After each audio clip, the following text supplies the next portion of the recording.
عصر حاضر کے تقاضاؤں سے ہے، لیکن یہ خوف ہو نہ جائے آشکارا شرع پیغمبر کہیں۔ الحذر، آئین پیغمبر سے 100 بار الحذر۔ حافظ ناموس زن، مرد آزما مرد آفری۔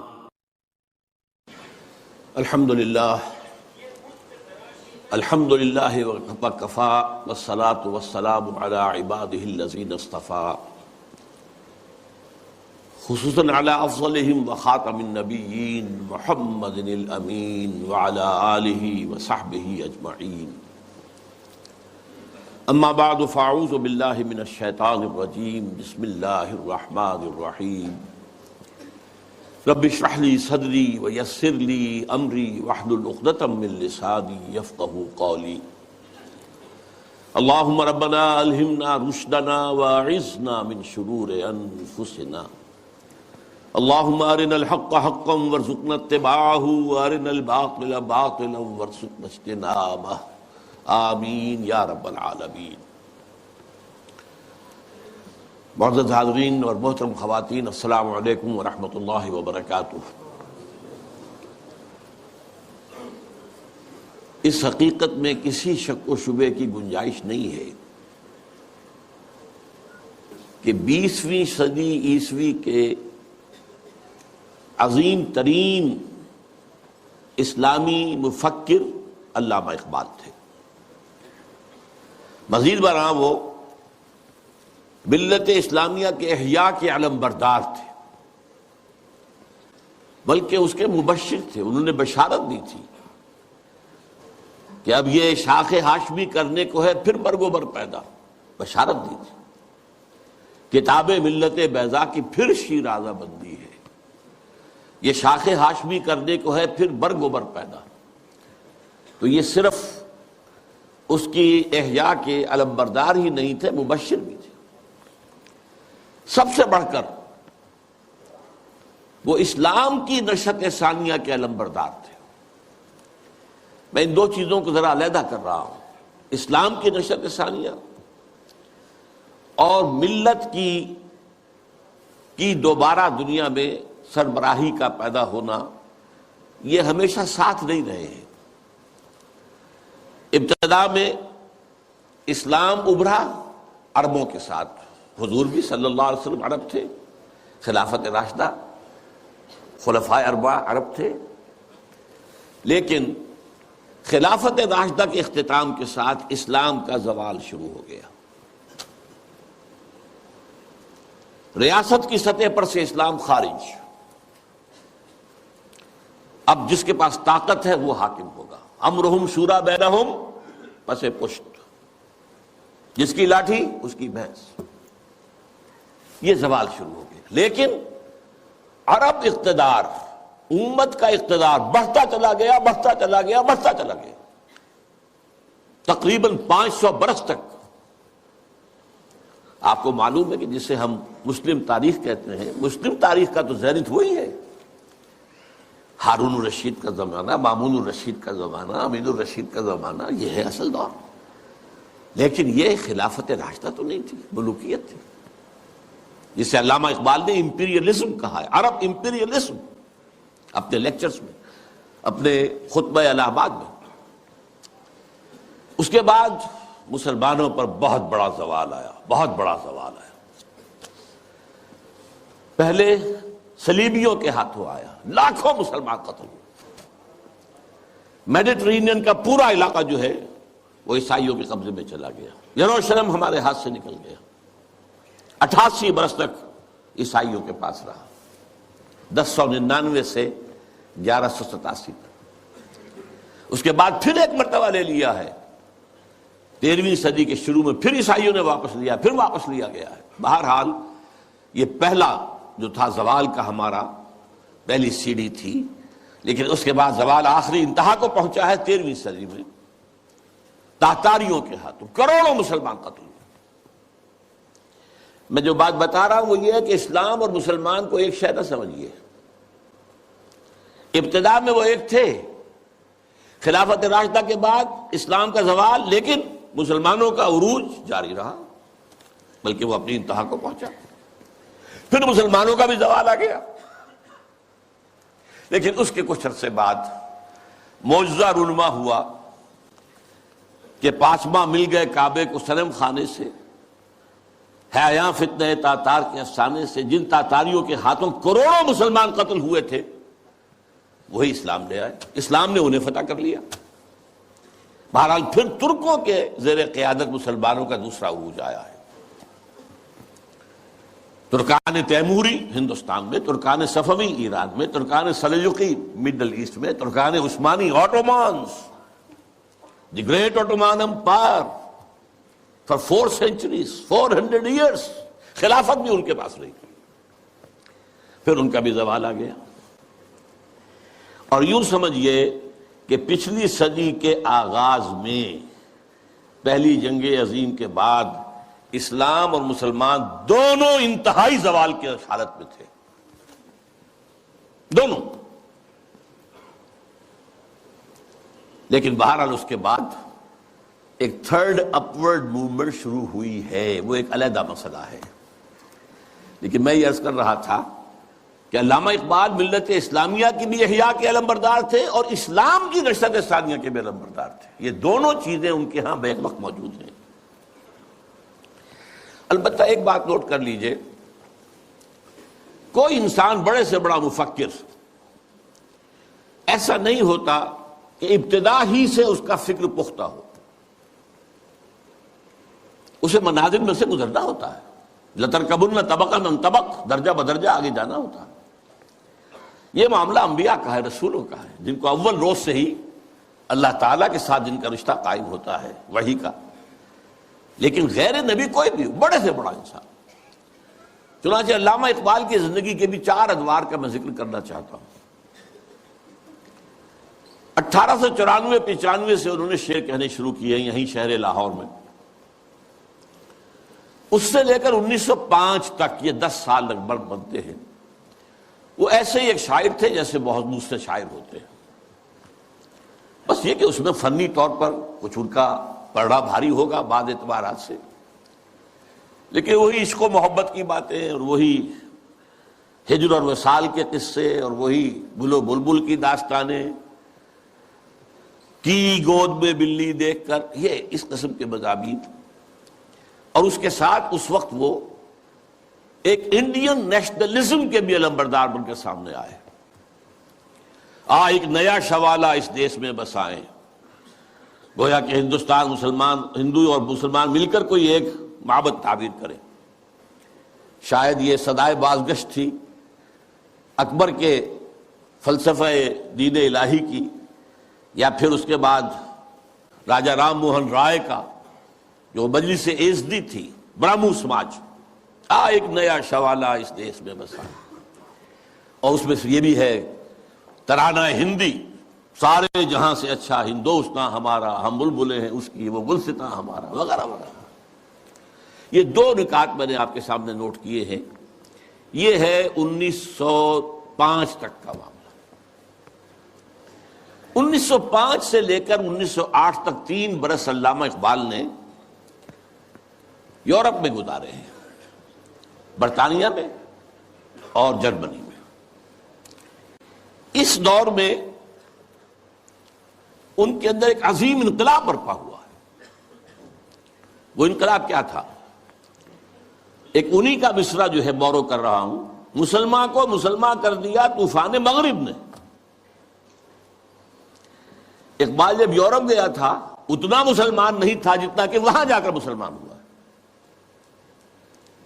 یہ ایک بڑا نیچرل ری ایکشن ہوتا ہے اگر کسی شخص کی ابتدائی اور بنیادی تربیت کے اندر دین کا عنصر موجود ہو، جیسا کہ علامہ اقبال کے ہاں تھا۔ ان کی والدہ ایک بہت نیک سیرت مسلمان خاتون، ان کے والد ایک صوفی منش بزرگ، پھر ان کے استاد علامہ میر حسن، یہ ان کی شخصیت کے جو ابتدائی جو کردار سازی کا دور ہوتا ہے اس کے اندر اہم ترین جو ہے عوامل تھے۔ پھر جو کچھ ہوا، لاہور میں آئے، گورنمنٹ کالج میں رہے بھی کیا، یہاں پر رہے، وہ کچھ دور اور تھا۔ لیکن انگلستان جاتے تو معلوم ہوتا ہے کہ شعلہ بھڑک اٹھا، مسلمان کو مسلمان کر دیا طوفان مغرب نے۔ پھر وہاں کے فلسفے، فکر، نظریات اس کا جو مطالعہ کیا تو اس میں خود اپنی کیفیت کو بیان کیا ہے کہ عذاب دانش حاضر سے باخبر ہوں میں کہ میں اس آگ میں ڈالا گیا ہوں مثل خلیل علیہ الصلوۃ والسلام، کہ جیسے حضرت ابراہیم کو نمرود کی آگ میں ڈال دیا گیا تھا، مجھے بھی اس آگ میں جھونک دیا گیا۔ یہ تو آگ ہے، یہاں یہ تو عذاب کا ہے، عذاب دانش افرگ، لادینیت، الحاد، یہ ساری چیزیں جو ہے رگ و پے میں سرایت کیے ہوئے یہاں پر۔ لہذا عذاب دانش حاضر سے باخبر ہوں میں کہ میں اس آگ میں ڈالا گیا ہوں مثل خلیل۔ اللہ نے حضرت ابراہیم کو بھی وہاں سے زندہ و سلامت نکال لیا تھا۔ علامہ اقبال بھی وہاں سے جب آئے ہیں تو ایک مومن کا ذہن اور فکر لے کر آئے ہیں، مومن کا دل لے کر آئے ہیں۔ اس وقت کی ان کی جو ایکویٹی آف ویژن تھی اس کا اندازہ کیجئے، 1905 سے 8 تک کے حالات، اور انہوں نے مشاہدہ کر لیا تھا کہ فرنگ کی رگے جہاں پنجائے یہود میں ہے۔ اور بھی بہت لوگ جاتے آتے تھے، انگلستان جاتے تھے، کسی نے دیکھا کہ دیکھنے والوں ہی کو دکھائی دیتا ہے، صاحب بصیرت لوگوں ہی کو۔ تو علامہ اقبال بہت بڑے سیر تھے، دیکھنے والے تھے، ایک تو حال کا مشاہدہ گہرا اور ایک مستقبل کے بارے میں بھی۔ ان کی نگاہیں بہت تیز تھی، گاہ میری نگاہ تیز چیر گئی دل وجود۔ اس کے بعد سن 8 سے 1938 تک 30 برس، اب یہ ہے ان کا وہ دور جس میں اگرچہ انہوں نے شاعری کو جاری رکھا ہے، شاعری کی ہے، لیکن ساتھ ہی یہ بھی کہا ہے مرا یاراں غزل خانے شمردند، مجھے خامخواہ لوگوں نے شاعر سمجھ لیا ہے، غزل خاں سمجھ لیا ہے، اور شکوہ کیا ہے کہ ہر کسے از ظن خود شد یاد من وز درون من نجست اسرار من۔ میرے بہت سے دوست بنے ہوئے ہیں، عقیدت مند ہیں، آتے ہیں، سب کچھ ہے، لیکن کوئی میرے اندر جھانک کر نہیں دیکھتا کہ اس کے اندر ہے کیا، وہ کیا چیز ہے جو مجھے بے چین کیے ہوئے، اس سے کسی کو دلچسپی نہیں ہے۔ یہ جو دور ہے 30 برس کا، میرے نزدیک اس میں اقبال کی سب سے بڑی حیثیت یہ ہے کہ وہ قرآن مجید کا اس دور کا سب سے بڑا شارح ہے۔ میں لفظ تفسیر استعمال نہیں کر رہا، وہ ایک ٹیکنیکل ٹرم ہو جائے گی۔ شارح اقبال قرآن، اور ساتھ ہی سب سے بڑا داعی ہے۔ میرے علم میں نہیں ہے کہ کسی اور شخص نے اس شد و مت کے ساتھ مسلمانوں کو قرآن کی طرف دعوت دی ہو کہ لوٹو قرآن کی طرف، سادہ ترین الفاظ میں وہ زمانے میں معزز تھے مسلمان ہو کر اور تم خار ہوئے تاریک قرآن ہو کر، اے جو شبنم بر زمین افتندئی در بغل داری کتاب زندئی، اے وہ قوم جو شبنم کی طرح زمین پر پڑی ہوئی ہے اور لوگ اسے اپنے قدموں سے توڑ رہے ہیں، پامال کر رہے ہیں، ہوش میں آ، تیرے پاس وہ کتاب زندہ موجود ہے۔ جیسے حضرت موسیٰ علیہ السلام کے پاس بھی عصا تو تھا، لیکن جب دربار میں جب وہ مقابلہ ہو رہا تھا اور جادوگروں نے اپنی رسیاں پھینکی، وہ بھی سانپ بن گئے، تو حضرت موسیٰ کے دل میں بھی خوف آ گیا۔ فَأَوْجَسَ فِي نَفْسِهِ خِیفَةً موسیٰ، یہ بربنائے طبع بشری ہے، اس طرح کی چیز کا معاملہ انبیاء کی عصمت کے منافی نہیں ہے، بربنائے طبع بشری، کہ میرا معجزہ بھی تو یہی تھا نا جو اللہ نے دیا تھا کہ میرا عصا جو ہے وہ اژدہا بن گیا، یہ تو انہوں نے سانپ بنا دیے، اب کیا ہوگا؟ تالی پٹ جائے گی۔ اب تو مجمع خود کہا تھا کہ جمع کرو لوگوں کو۔ اس وقت اللہ نے فرمایا جو تیرے ہاتھ میں اسے پھینکو، ذرا ڈالو تو صحیح، دیکھو تو صحیح، ڈرو نہیں۔ وہ جب ڈالا ہے اور اس نے وہ سارے ہڑپ کر لیے، اس جو بنا وہ اژدہا، وہ جو جتنی بھی بنی تھی وہ بظاہری وہ سانپ، وہ سب کے سب ہڑپ کے اب سجدے میں گر پڑے ساجدوں کر، القی السحرۃ ساجدین۔ اسی طرح یہ امت آج اگرچہ موجود ہے، عصائے موسوی بغل میں ہے، سانپوں سے ڈر رہے ہیں، در بغل داری کتاب زندئی، اے تو شبنم بر زمین افتندئی۔ میں تفصیل میں نہیں جا سکتا، میری ایک کتاب ہے علامہ اقبال اور ہم، اس میں نے تفصیل سے علامہ اقبال کے شارح قرآن ہونے کے اعتبار سے میں نے انہیں رومی ثانی قرار دیا۔ رومی کے بارے میں حضرت جامی رحمہ اللہ نے جو اشعار کہے تھے، مثنوی مولوی معنوی ہست قرآن در زبان پہلوی. یہ جو مولوی معنی، مولوی روم، ان کی جو مثنوی ہے، یہ فارسی زبان میں، پہلوی زبان میں قرآن ہی ہے، قرآن ہی کے مفاہیم ہیں، قرآن ہی کے مقاصد ہیں، قرآن ہی کا فکر ہے، قرآن ہی کا فلسفہ ہے جو بیان کیا گیا. منچ گویم وصف عالی جناب نیست پیغمبر و لیکن دارت کتاب. میں کیا کچھ وصف بیان کروں مولانا روم کا، وہ پیغمبر تو نہیں تھے لیکن کتاب ان کے پاس تھی. کتاب جو ہے مثنوی مولوی مان. بالکل یہی بات جامی ہی کے طرح کے بہت بڑے شاعر تھے، جالندھر کے گرامی، اور انہوں نے یہ بات کہی تھی، گردیدہ مانی نگراں حضرت اقبال، پیغمبر یہ کر دو پیغمبر نہ تو آشد. جو لوگ معنی پر نگاہ رکھتے ہیں، جو لوگ صرف الفاظ کو نہیں دیکھتے، گہرائی میں جاتے ہیں، ان کے نزدیک تو حضرت اقبال کا معاملہ یہ ہے کہ انہوں نے پیغمبری کی ہے، اگرچہ انہیں پیغمبر نہیں کہہ سکتے، معاذ اللہ ثم معاذ اللہ ثم معاذ اللہ. بہرحال یہ میرے نزدیک 1908 کے بعد سے لے کر ملت کے احیاء کا نعرہ، ملت کے احیاء کی نوید جاں فضا، اسلام کے نشت ثانیہ کے دور کے آغاز کی بشارتیں بھی سنائی، اور اس کے لیے ایک فکری مواد پیدا کیا. مغربی فکر پر تنقید کی، زوردار تنقید کی، ان کی سیاست پر تنقید کی. انسانی حاکمیت کہاں سے لے آئے ہو؟ سروری زیبا فقط اس ذات بے ہمتا کو ہے، حکمراں ہے ایک وہی باقی بتان آزری. حاکمیت تو صرف اللہ کو ہے، کسی کو یہ حق حاصل نہیں. اللہ کی حاکمیت، انسانی حاکمیت چاہے فرد واحد کی ہو، فرعون ہو، نمرود ہو، تو جتنی بڑی نجاست کا ایک بہت بڑا، یوں سمجھئے کہ بہت بڑی گانٹھ جو ہے کسی کے سر پر رکھ دی گئی ہے، ٹنو، وہ اگر ایک ایک ماشا کر کے سب میں بانٹ دی جائے گی تب بھی تو نجاست ہی رہے گی. انسانی حاکمیت کا تصور جو ہے وہ نجاست ہے، وہ کفر ہے، وہ شرک ہے. توحید کیا ہے؟ اللہ کی حاکمیت. معیشت پر جو ان کا نظام ہے، جس طریقے سے انہوں نے مغربی معیشت کے تار و پود بکھیرے ہیں، جس طریقے سے کہ جو یہ بینکنگ سسٹم پر انہوں نے کہا ہے، ای ملوک ای فکر چالاک یہود. یہ بینک کیا ہیں؟ یہ یہودیوں کے دھوکہ دینے والی فکر کا نتیجہ ہے.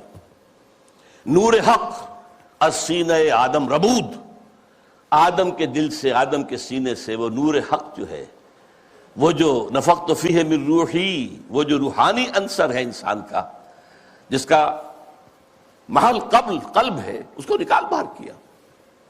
اور ذرا غور کیجئے، حیرت ہوتی ہے جذبات کی شدت. تا تہو بالا نہ گردہ دی نظام، دانش و تہذیب و دین سودائے خام. جب تک یہ بینکوں کا نظام تلپٹ نہیں کیا جاتا، جڑ سے اکھاڑ کر نہیں پھینکا جاتا، کہاں کی دانش، کہاں کی تہذیب اور کہاں کا دین؟ اندازہ کیجیے، عرض کیجیے جوہر اندیشہ کی گرمی کہاں، کچھ خیال آیا تھا، وحشت کا کہ صحرا جل اٹھا. پھر وطنیت، نیشن سٹیٹ کا تصور. ان تازہ خداؤں میں بڑا سب سے وطن ہے. اس دور میں میں اور ہے، جام اور ہے، جم اور. ساقی نے بنا کی روش لطف و ستم اور. مسلم نے بھی تعمیر کیا اپنا حرم اور. تہذیب کے اعظم نے ترشوائے صنم اور، نئے نئے بت. ان تازہ خداؤں میں بڑا سب سے وطن ہے، جو پیرہن اس کا ہے وہ مذہب کا کفن ہے.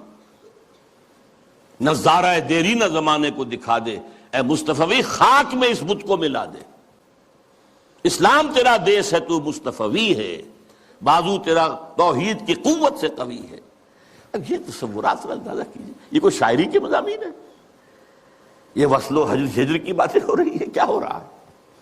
یا محبوب کے لب لعلین کی کا کوئی تذکرہ ہو رہا ہے، یا اس کے وہ گیسوؤں کی کوئی؟ یہ تو بات ہی کچھ اور ہے، یہ شاعری تو نہیں. نغمہ کجا و من کجا، ساز سخن بہانہ ایست. سوئے قطار می کشم ناقہ بے زمام را. یہ امت جو بکھر گئی ہے، یہ لوگ، فکری انتشار ہے، عملی انتشار ہے، فقہی انتشار ہے، نہ معلوم کیسے کیسے انتشار ہیں. انہیں سب کو پھر ایک لائن میں لا کر، ایک قطار میں لا کر ایک قافلے کی شکل دینا چاہتا ہوں. اس کے لیے میں نے اس شاعری کو اپنا ذریعہ بنایا ہے. اس میں سے بھی جو میں نے آپ کو 30 سال گنوائے ہیں، 8 سے لے کر اور 38 تک، 1908 سے 1938، آخری 8 سال بہت اہم ہے، بہت اہم ہے، بہت اہم. 37 تا 38، اس میں جو ان کے کارنامے ہیں، ان میں سب سے بڑا کارنامہ نوٹ کر لیجئے، مسلم لیگ کی تحریک میں احیاء اسلام کا انجیکشن لگانا. مسلم لیگ 1906 میں قائم ہوئی ڈھاکہ میں. اس میں نہ شامل تھے محمد علی جناح، میں ان کا نام اس لیے لے رہا ہوں، قائد اعظم نہیں کہہ رہا، اس وقت وہ قائد اعظم نہیں تھے. نہ علامہ اقبال، علامہ اقبال تو تھے ہی نہیں، وہ یورپ میں تھے. لیکن یہ کہ مسٹر جناح موجود تھے ہندوستان میں، لیکن وہ کانگریس کے رکن تھے، دادا بھائی نوروجی کے سیکرٹری تھے، مسلم لیگ میں نہیں آئے. بڑی مشکل سے کہنے سننے سے مولانا محمد علی جوہر کے وہ مسلم لیگ میں آئے، لیکن پھر بھی اپنی ڈوئل ممبرشپ برقرار رکھی، کانگریس کی بھی اور مسلم لیگ کی بھی، اور سر توڑ کوشش کی ہے. اس وقت تک یوں سمجھیے کہ جو 24 برس ہیں، 6 سے لے کے 30 تک، مسلم لیگ کی حیثیت جو ہے، نمبر ایک تو یہ کوئی عوامی جماعت تھی ہی نہیں. اگر موقع ملا تو میں قائد اعظم کا بھی ایک قول اس میں نقل کروں گا. یہ ایک بس ادارہ سا تھا، کچھ بڑے ایلیٹ مسلمانوں کے، کچھ نوابزادے، کچھ جاگیردار، کچھ اور اسی اعتبار سے نمایاں لوگوں کا بس ایک انجمن تھی. اور اس کی کوشش ساری صرف یہ تھی کہ کوئی ایسا فارمولہ طے ہو جائے ہندوؤں اور مسلمانوں کے مابین کہ اگر ہندوستان ایک وحدت کی حیثیت سے آزاد ہو اور یہاں پر جدید دور کے مطابق جو ہے ون مین ون ووٹ کے حوالے سے حکومتیں بننی شروع ہوں، تو ایسا نہ ہو کہ مسلم اقلیت جو ہے وہ ہندوؤں کی اکثریت کے تلے پس کر رہ جائے. ان کا تشخص برقرار رہنا چاہیے، ان کی حقوق برقرار رہنے چاہیے، ان کی کوئی ضمانت ہونی چاہیے. بلکہ اندیشہ یہ تھا کہ وہ ہندو اپنی 800 سالہ غلامی کا انتقام لیں گے ہم سے، یہ خوف بھی تھا. اس کو میں نیگیٹو ایلیمنٹ کہتا ہوں، یہ تحریک مسلم لیگ کا نیگیٹو ایسپیکٹ تھا. لیکن اور اس میں جان لیجئے کہ سب سے بڑا رول پلے کر رہا تھا محمد علی جناح، جسے کہا گیا تھا اتحاد کا سفیر، اور یہ ہندو ہیں دینے والے ان کو یہ خطاب. سر توڑ کوشش کی ہے، آخر مایوس ہو گیا. اس نے سیاست سے کنارہ کشی اختیار کی، انگلستان جا کر کوٹھی خریدی، لیگل پریکٹس شروع کر دی اور وہاں بیٹھ گئے. ان کے اس عرصے میں 37 میں خطبہ الہ آباد دیا علامہ اقبال نے. یہ خطبہ ہے میرے نزدیک ٹرننگ پوائنٹ،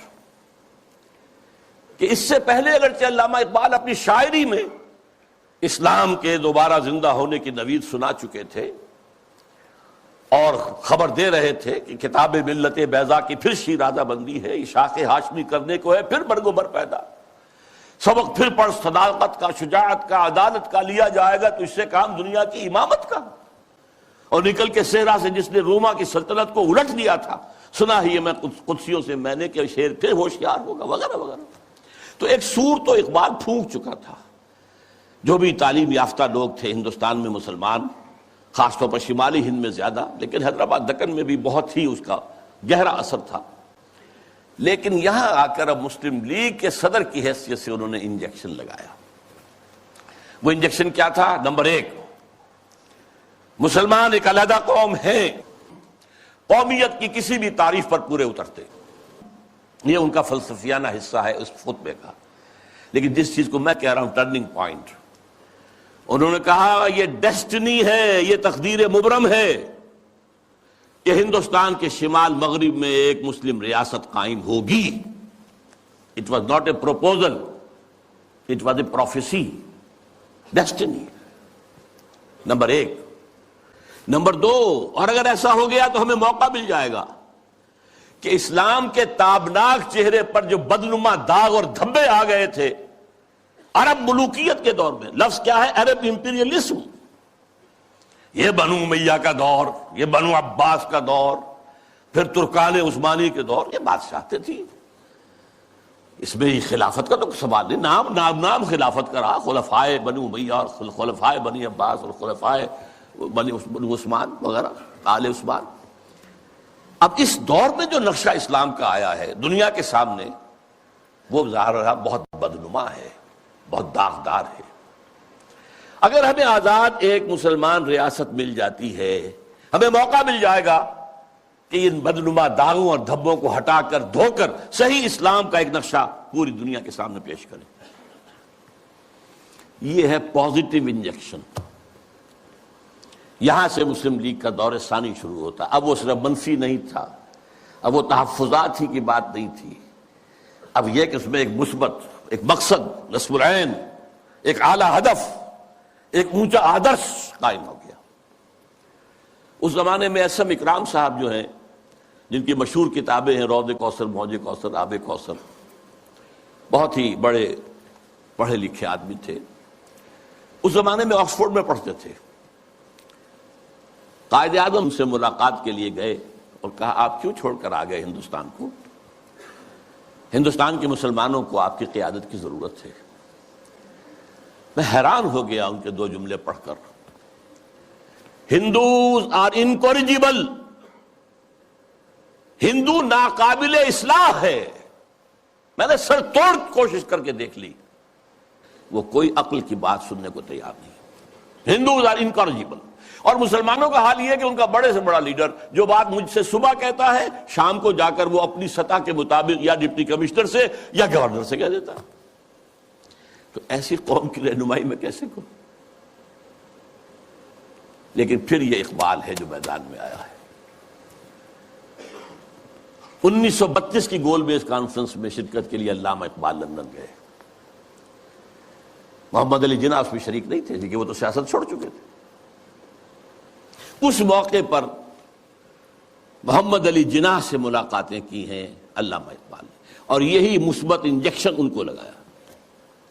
وہی انجیکشن جو ہے اقبال نے مسلم لیگ میں بحیثیت مسلم لیگ 1930 میں لگایا اور محمد علی جناح کے جسم میں 1932 میں لگایا. اور اس نے جناح کی قلب ماہیت کر دی، جناح کو بدل کر رکھ دیا. اور میں اسے کہا کرتا ہوں کہ جیسے مولانا روم کہتے ہیں، مولوی ہرگز نہ شد مولائے روم، تا غلام شمس تبریز نہ شد. شمس تبریز کی ملاقات سے پہلے میں مولوی تھا. مولوی، مجھے جو مولائے روم بننے کی سعادت حاصل ہو گئی ہے، یہ تو شمس تبریز کی صحبت. مولوی ہرگز نہ شد مولائے روم، تا غلام شمس تبریز نہ شد.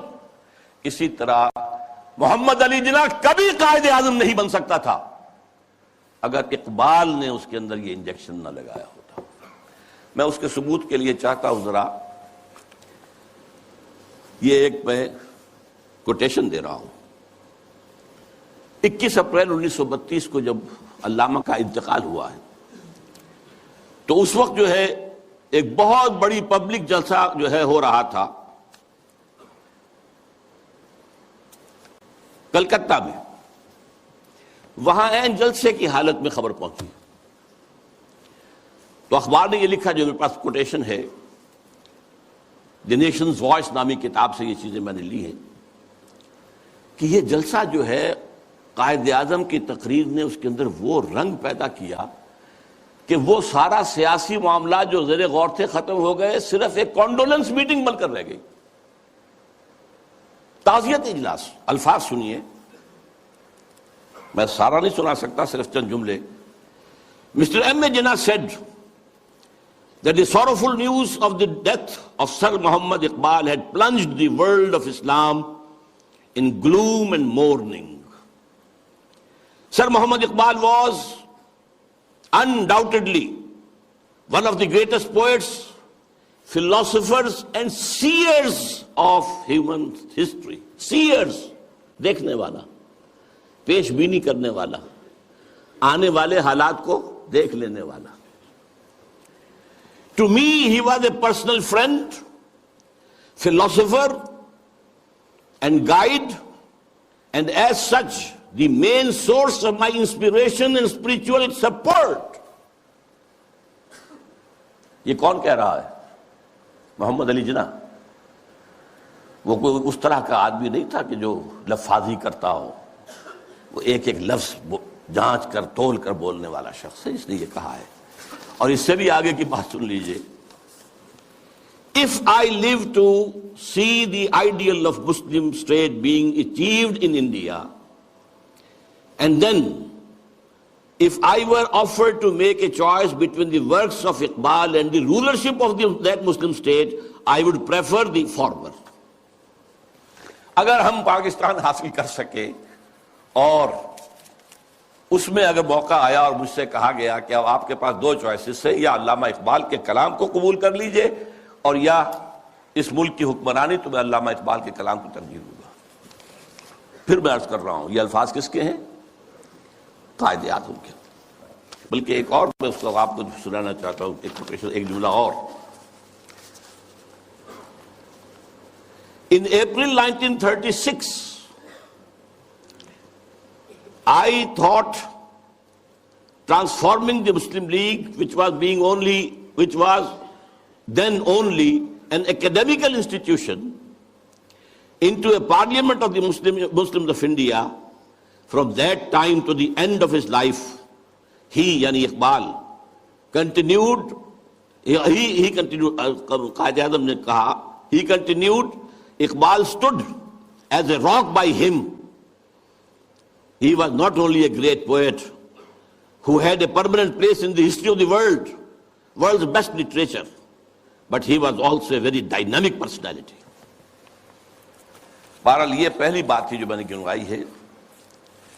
دوسری بات جو نگاہوں سے بالکل پوشیدہ ہے، یہ بات بھی خفی ہے. اقبال کا انفلوئنس قائد اعظم پر یہ لوگوں کے ذہنوں میں نہیں ہے، جس کو میں چاہتا ہوں کہ واقعتاً سمجھا جائے، تاریخ کے آئینے میں دیکھا جائے.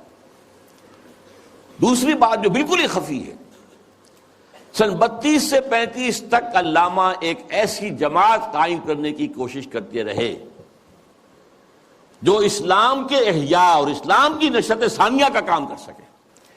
حالانکہ وہ مسلم لیگ میں تھے، قائد اعظم کے ساتھی تھے، ان کے ساتھ ادنا کارکن کی حیثیت سے بھی شریک رہے، انہوں نے ہی 1930 کا خطبہ دیا.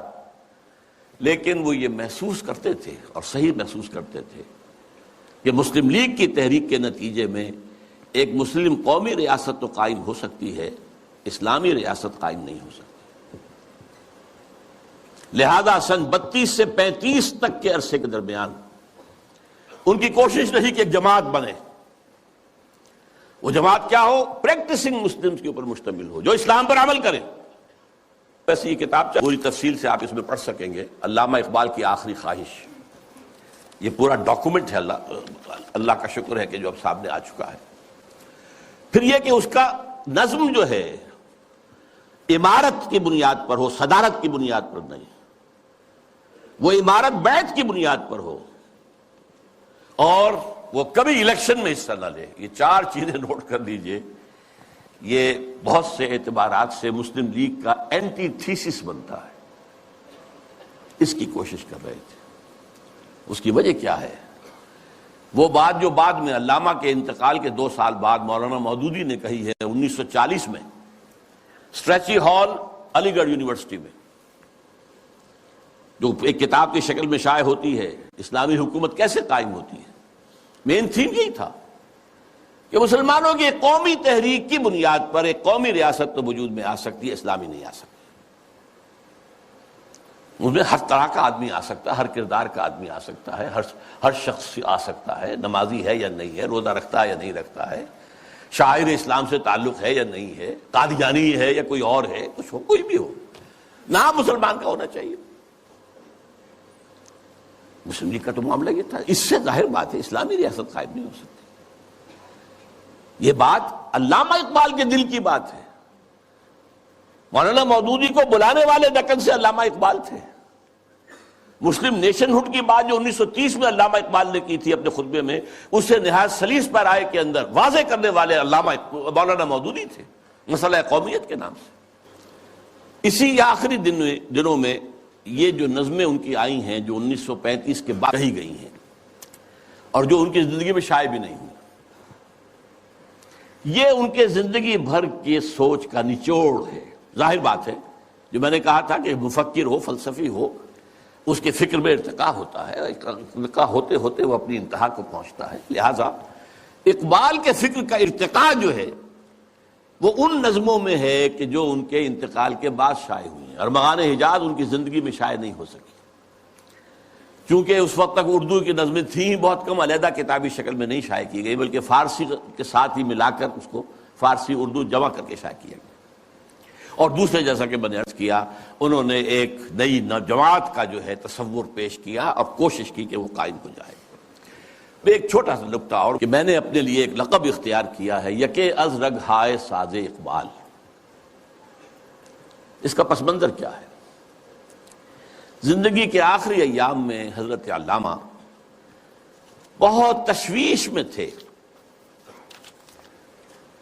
کہ میرا وقت تو اب آ رہا ہے، قریب آ گیا ہے، میں جانے والا ہوں۔ اور انہیں اپنے آس پاس کوئی آدمی ایسا نظر نہیں آ رہا تھا کہ جو ان کے اس مشن کو آگے لے کر بڑھ سکے۔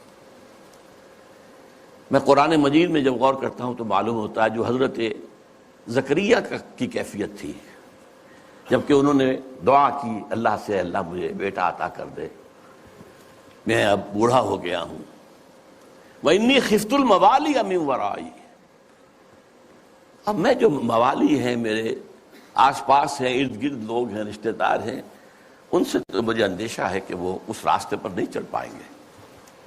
فَهَبْ لِي مِن لَّدُنْكَ وَلِيًّا، مجھے کوئی ولی عطا کر دے۔ اللہ نے پھر حضرت یحییٰ کی بشارت دی۔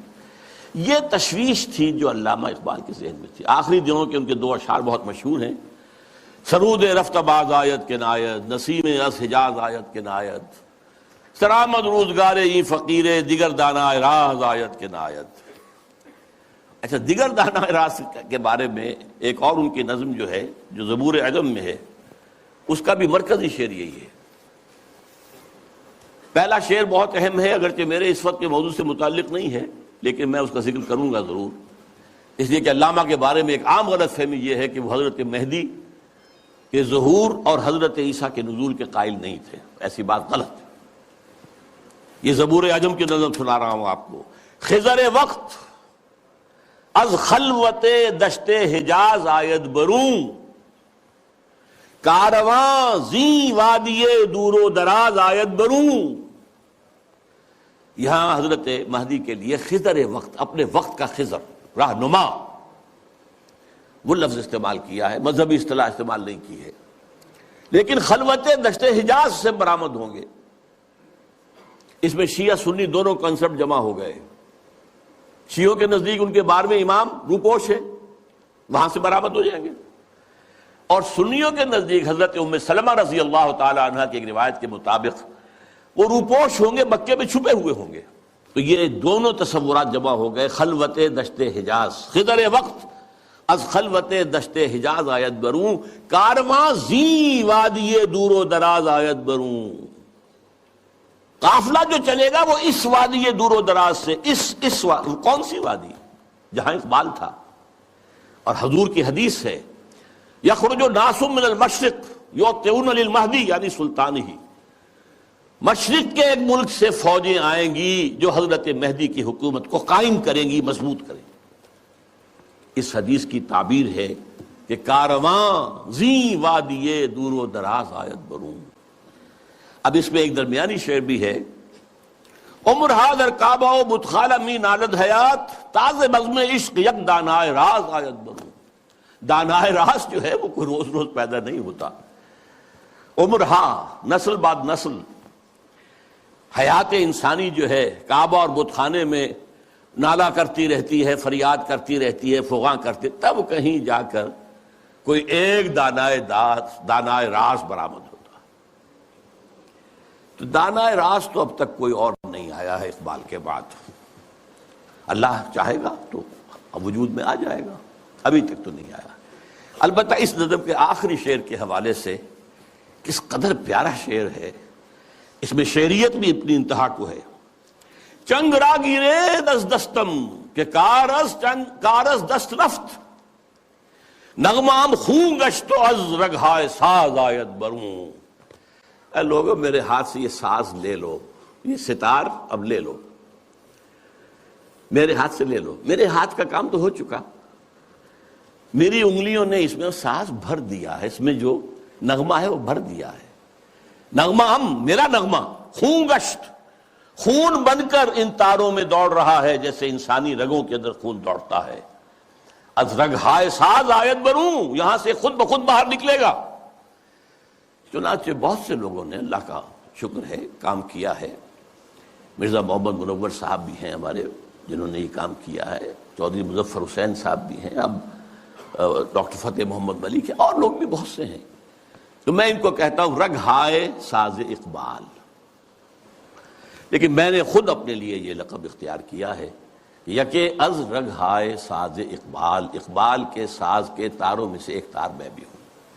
اب میں چاہتا ہوں کہ ذرا اس آخری جو نظم ہے ان کی زندگی کی، اور جس میں میرے نزدیک ان کا پیغام جو ہے امت مسلمہ کے نام، وہ جامعیت کے ساتھ آ گیا ہے، تمثیلی پیرائے میں۔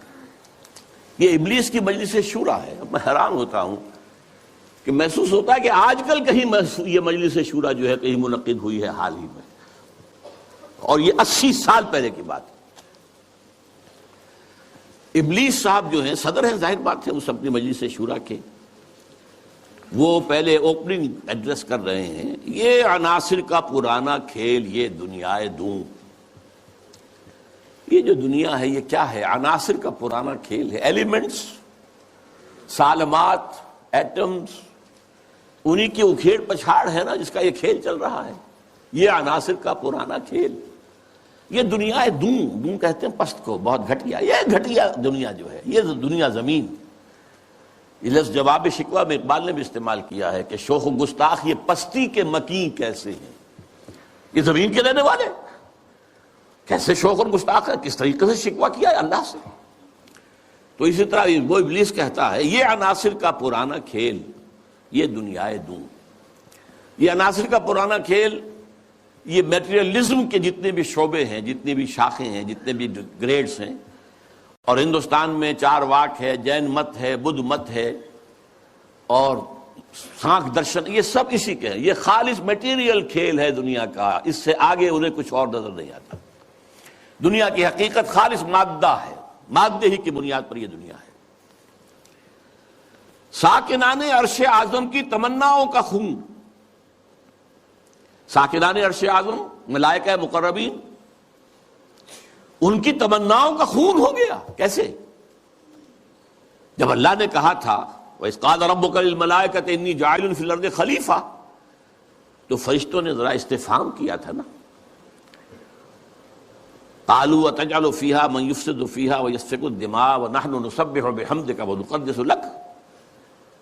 ہم تسبیح و تقدیس کے اندر لگے ہوئے ہیں، ہم خادمان، ہم حاضر ہیں، ہم سب کام کر رہے ہیں۔ ابلیس اس کو انٹرپریٹ کر رہا ہے کہ اصل میں وہ خود خواہش مند تھے خلافت کے، تو ان کی تمنا کا خون ہو گیا جبکہ آدم کو خلافت دے دی گئی۔ یہ عناصر کا پرانا کھیل یہ دنیائے دوں، ساکنان عرش اعظم کی تمناؤں کا خون، اس کی بربادی پہ آج آمادہ ہے وہ کارساز جس نے اس کا نام رکھا تھا جہان کاف و نون۔ یہ اللہ کے امر کن سے کائنات وجود میں آئی تھی نا۔ اچھا وہ اس کو نہیں مان رہا، وہ سراسر نام یہ رکھا گیا ہے، اب اللہ جانو، یہ اللہ ہی جانتا ہے کہ اس کے دماغ میں کیا خناس ہے، لیکن اللہ نے جو یہ کہا ہے کہ یہ کن سے بنایا ہے، کن فیکون۔ آج معلوم ہوتا ہے، ابلیس کہتا ہے کہ اس کی بربادی پر خدا نے فیصلہ کر لیا ہے، جس نے اس کو بنایا تھا وہ اب اس کی بربادی کے در پہ ہے۔ اس کے دونوں معنی ہو سکتے ہیں، ایک تو یہ بھی کہ اسے محسوس ہو رہا ہے کہ قیامت قریب آ رہی ہے، یہ کھیل جو ہے اور یہ خیر و شر کی کشاکش ستیزہ کار رہا ہے ازل سے تا امروز، چراغ مصطفی سے شرار بولہبی، یہ جو ہے اب آخری اینڈ پہ آ رہا ہے اس ڈرامے کا۔ یہ ڈرامہ دکھائے گا کیا سین، پردہ اٹھنے کی منتظر ہے نگاہ۔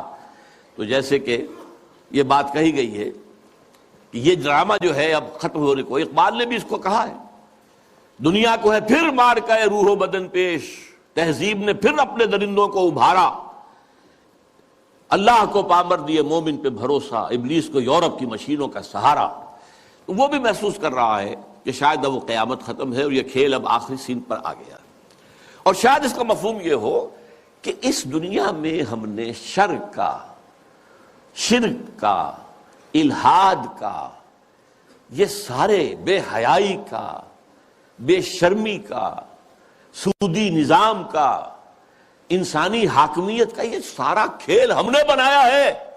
معلوم ہوتا ہے کہ یہ اب ختم ہونے پہ ہے، معلوم ہوتا ہے کہ یہ اب وہ جو کارساز ہے وہ اب اس کو آخری جو ہے اس مقابلے کے اندر ملیا بیٹ کر دینے کے در پہ ہے۔ اس کی بربادی پہ آج آمادہ ہے وہ کارساز جس نے اس کا نام رکھا تھا جہان کافنوں، اور اس کے بعد اب لاف زنی کر رہا ہے، میں نے یہ کیا، میں نے یہ کیا، میں نے یہ کیا، میں نے یہ کیا۔ کون ہے جو میرے اس سارے معاملے کو ختم کر سکے؟ میں نے دکھلایا فرنگی کو ملوکیت کا خواب۔ فرنگی ویسٹرن امپیریلزم، ملوکیت کا خواب، دنیا فتح کرو، کولونائز کرو، یہ تو پہلا خواب تھا، لیکن اس کے بعد انہوں نے اس سے بہتر خواب دیکھ لیا ہے کہ خامخواہ جا کر آکوپائی کرنے سے کیا فائدہ ہے۔ سودی نظام میں اور بینکنگ کے نظام میں اور انٹرنیشنل کمپنیوں کے نظام میں اور گلوبلائزیشن کے ذریعے اور ٹرپ کے ذریعے سے خون چوستے رہو، وہ رہے اپنی اپنی جگہ پر، ہم وہاں جا کر ان پر حملہ کریں گے، انہیں فتح کریں گے تو رد عمل بھی تو پیدا ہوگا نا، خون ریزی بھی تو ہوگی، وہ کوشش بھی کرتے رہیں گے کہ وہ آزادی حاصل کریں، ہمیں ماریں گے۔ تو اب یہ جو نیا امپیریلزم ہے، مالیاتی امپیریلزم، یہ اب ہے، یہ سارا خواب فرنگی کو میں نے دکھایا ہے، میں نے دکھلایا فرنگی کو ملوکیت کا خواب، میں نے توڑا مسجد و دیر و کلیسا کا فسوں۔ یہ مسجد اور دیر اور کلیسا اور مندر اور یہ اور وہ، اس کا سارا اثر میں نے ختم کر دیا۔ کیا کیا؟ سیکولرزم کی پٹی بڑھا دی۔ بھائی یہ علیحدہ انسان کا انفرادی معاملہ ہے، کوئی مسجد میں جائے، مندر میں جائے، کہیں اور جائے، وہاں جائے، یہاں جائے، کلیسا میں جائے، سینیگوگ میں جائے، کہاں جائے، کوئی نہیں، جاؤ، لیکن ملکی نظام، ملکی قانون، حکومت، ریاست، معیشت، معاشرت، اس کا کوئی تعلق کسی مذہب سے نہیں۔ وہ جو بھی اثرات تھے، جو بھی ہولڈ تھا مذاہب کا، آخر خدا کو تو مانتے تھے نا۔ اس دور حاضر سے قبل جو ہے انسان کی گمراہی صرف ایک تھی، شرک۔ وہ کیا ہے؟ ایک بڑے خدا کے ساتھ چھوٹے چھوٹے خداؤں کو بھی ماننا۔ بڑے خدا کا انکار نہیں تھا۔ اب کیا کیا گیا ہے؟ اس بڑے خدا کو اٹھا کے مسجد میں بند کر دو، مندر میں بند کر دو، سینیگوگ میں بند کر دو، چرچ میں بند کر دو، اور جہاں پورا ہمارا نظام یہ ہم چلائیں گے۔ We are the sovereigns. Sovereignty belongs to us. ہم جو چاہے کریں۔ لہذا میں نے دکھلایا فرنگی کو ملوکیت کا خواب، امپیریلزم، اور میں نے توڑا مسجد و دیر و کلیسا کا فسوں، سیکولرزم۔ میں نے ناداروں کو سکھلایا سبق تقدیر کا، ناداروں کو، غریبوں کو میں نے کہا بھائی ٹھیک ہے، یہ تمہاری قسمت ہے، تم کسان ہو، ہاری ہو، تمہاری قسمت یہی ہے، اس کی طرف سے ہے، رب کی طرف سے ہے۔ کوئی بغاوت کا خیال پیدا نہ ہو جائے، کہیں کو کھڑے ہو کر کوئی ریزسٹنس کی موومنٹ شروع نہ کر دینا، تقدیر ہے، تن بے تقدیر، تقدیر کے حوالے۔ میں نے ناداروں کو سکھلایا سبق تقدیر کا، میں نے منعم کو دیا سرمایہ داری کا جنوں۔ یہ لفظ منعم جو ہے عربی کا، یہ منعم بھی ہو سکتا ہے، منعم بھی ہو سکتا ہے۔ منعم اس میں فاعل ہے، منعم اس میں مفعول ہے۔ منعم نعمتیں دینے والا، منعم جس کو نعمتیں دی گئیں۔ یعنی یہ بھی ہو سکتا ہے کہ پہلے جن کے پاس دولت ہوتی تھی وہ اس کو خیرات کرتے تھے، صدقات کرتے تھے، خیر کے کاموں میں لگاتے تھے، پن کے ثواب کے کاموں میں لگاتے تھے۔ میں نے اس کے بجائے کہا بیگم پاگل ہو گئے ہو، جمع کرو سرمایہ داری۔ میں نے منعم کو دیا سرمایہ داری کا جنون، اور جس کے پاس فاضل سرمایہ دولت اللہ نے دی تھی، اس کا جو طریقہ تھا کہ یسألونک ماذا ينفقون قل العفو، میں نے کہا نہیں، جو بھی ہے جمع کرو، جمع فاوعى، جس نے جمع کیا اور خوب پھر سینچ کر رکھا، سنبھال کر رکھا، بچا کر رکھا، یا کہا جمع مالا وعددہ یحسب ان مالہ اخلدہ، یہ سبق میں نے دولت مند کو سکھا دیا۔ تو میں نے ناداروں کو سکھلایا سبق تقدیر کا، میں نے منعم کو دیا سرمایہ داری کا جنون۔ کون کر سکتا ہے اس کی آتش سوزاں کو سرد، جس کے ہنگاموں میں ہو ابلیس کا سودے دروں؟ کون ہے؟ میں نہیں ماننے کو تیار کہ ہمارے اس پورے کھیل کو کوئی طاقت ہے ایسی کہ جو ختم کر سکتی ہے۔ یہ لفظ نہیں کر رہا ہے، آخر کچھ خود سیلف ایشورنس کے لیے بھی کچھ ساتھیوں کی بھی دل بڑھانا ہوتا ہے نا، آخر چاہے آدمی دیکھ رہا ہو کہ I am fighting a losing battle, لیکن پھر بھی ساتھیوں کو تو برقرار رکھنے کے لیے دل بڑھانا، کوئی دل جوئی کرنا، کوئی حوصلہ دینا۔ کون کر سکتا ہے اس کی آتش سوزاں کو سرد، جس کے ہنگاموں میں ہو ابلیس کا سودے دروں، اور جس کی شاخیں ہوں ہماری آبیاری سے بلند؟ کون کر سکتا ہے اس نخل کہن کو سرنگوں؟ بس یہ خطاب تو ختم ہو گیا، لیکن سوال یہ سمجھ میں نہیں آیا کہ آپ نے یہ مجلس شورا بلائی کائے کے لیے؟ تو پہلا مشیر جو ہے وہ گویا ہوتا ہے، اس میں کیا شک ہے کہ محکم ہے یہ ابلیسی نظام۔ آپ نے جو فرمایا سچ کہا، یہ ابلیسی نظام، یہ سیاسی نظام، یہ liberal democracy human sovereignty basis پر، اور یہ جوئے اور سود پر مبنی سارا ظالمانہ استحصالی نظام معاشی، اور یہ بے حیائی کہ انسان حیوان بن گیا ہے۔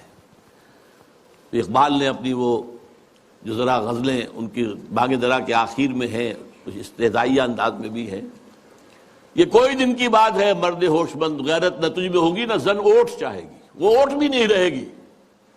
معاملہ اس درجے جو ہے فحاشی کی انتہا کو پہنچ جائے گا، پہنچا ہوا ہے۔ آپ کو معلوم ہے جو کچھ یورپ میں ہوتا ہے، ریلوے اسٹیشن کے پلیٹ فارم کے اوپر کھڑے ہوئے جو کچھ کر رہے ہوتے ہیں، اس کے سامنے موجود۔ اس میں کیا شک ہے کہ محکم ہے یہ ابلیسی نظام؟ پختہ تر اس سے ہوئے خوئے غلامی میں عوام، یہ بہت اہم ہے۔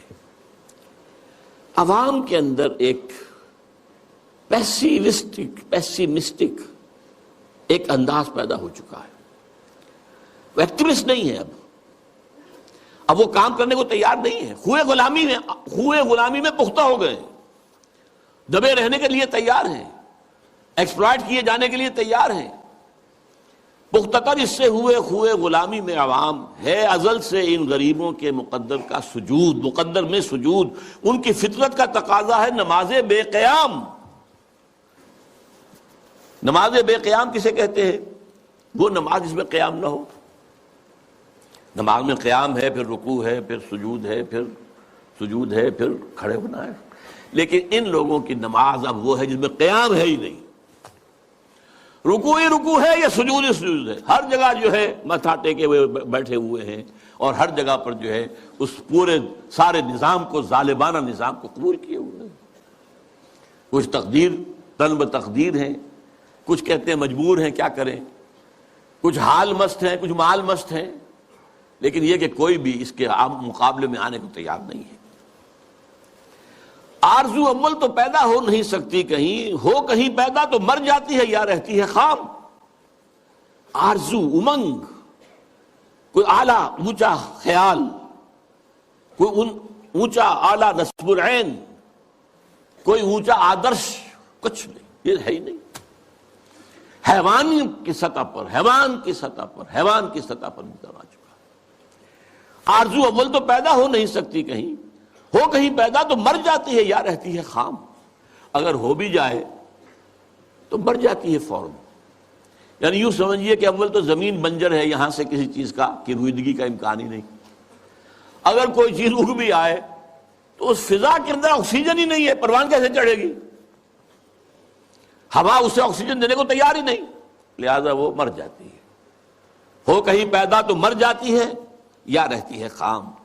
یہ ہماری صحیح پہم کی کرامت ہے کہ آج صوفی و ملا ملوکیت کے بندے ہیں تمام،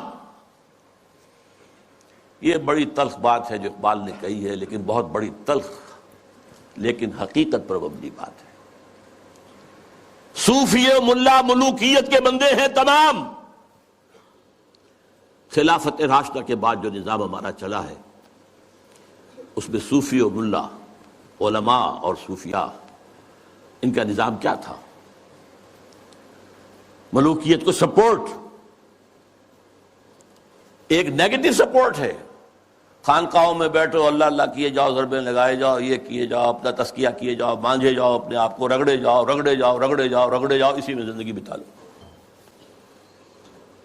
چھوڑ کر اوروں کی خاطر یہ جہانے بے ثبات۔ اب باہر کیا ہو رہا ہے کیا نہیں ہو رہا ہے اسے کوئی غرض نہیں۔ شیطان ننگا ناچ رہا ہے، ناچے، ہمیں سے کیا غرض ہے؟ ہمارے پاس تو آئے ہیں اتنے طالب ہیں، اتنے وہ سالک ہیں، وہ فلاں سالک آج اس مقام پر پہنچ گیا ہے، آج یہ مقامات، یہ سالک مقامات میں کھو گیا اور یہ امت خرافات میں کھو گئی۔ یہ سارا معاملہ جو ہے، اور ملا کا معاملہ کیا ہے؟ دو طرف سے۔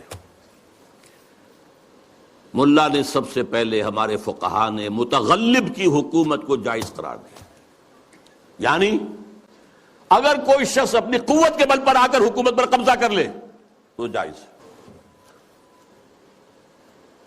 اور حکمران کے خلاف کوئی بغاوت نہیں کر سکتے جب تک کہ وہ تمہیں کفر کا حکم نہ دے۔ کفر کا کائے کو حکم دے گا؟ وہ اپنے عیش بنائے گا، اپنے محل بنائے گا، اپنے رنگ رلیاں کرے گا، اپنے آپ کو کفر کا حکم دینے کی ضرورت کیا ہے؟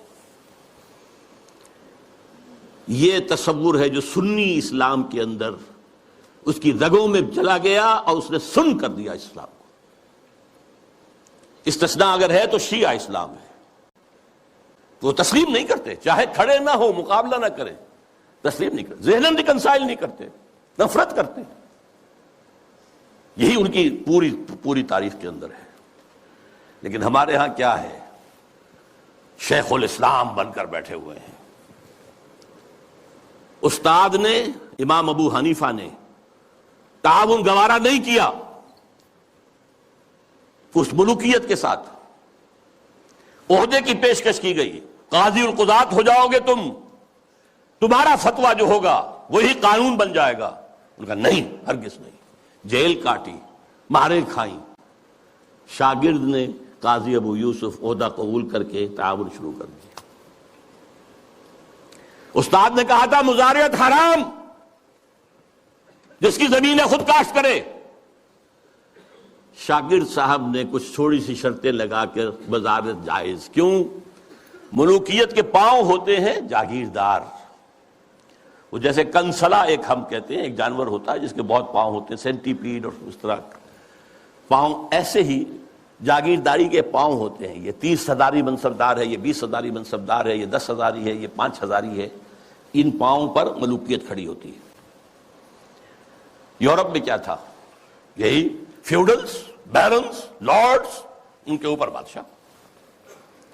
لہذا اور آپ نے دے دی بڑی جاگیر، لیکن ایک آدمی کیسے کاشت کرے گا؟ اسے مزارع چاہیے۔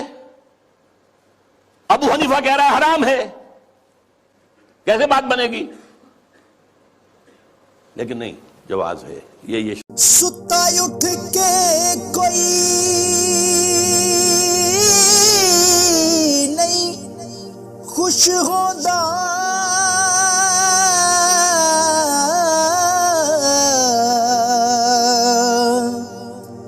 بڑے ستے جگا کے میں ویکھیا